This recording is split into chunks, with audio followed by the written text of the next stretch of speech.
126. Bacchus punishes Orpheus murderers. Once upon a time, the Ciconian women, in Bacchic frenzy, had torn to pieces the famous bard Orpheus, the son of the muse Calliope and King Oeagrus of Thrace, because he had shunned their love. The birds, stones, animals, and woods, who had followed the poet's inspiring songs, mourned his death. The trees discarded their leaves, as if tearing their hair in grief. In sadness, the rivers cried and their tears swelled up their waters. With unkempt hair, the lamenting dryads and naiads wore dark-colored garments. The torn limbs of Orpheus were scattered in unknown places. Hadrus, the river god of the river Hadrus in Ciconia, in eastern Thrace, received the head and the harp of the slain Orpheus.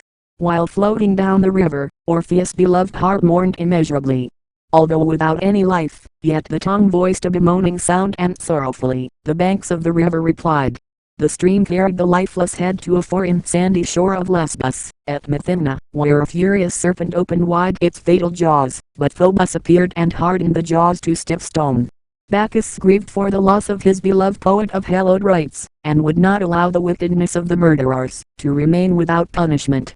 With twisted roots, he bound the feet of all those evil women, who had attacked Orpheus and had torn him apart. Their toes grew long with sharp points, which he thrust in the firm earth.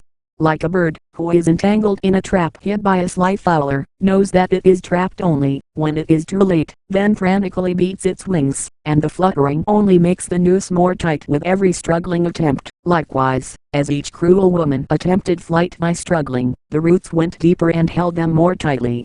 Wood grew up and covered them, until they became rigid oak trees. Meanwhile, the shade of Orpheus had descended under the earth, met Eurydice and folded her in his loving arms.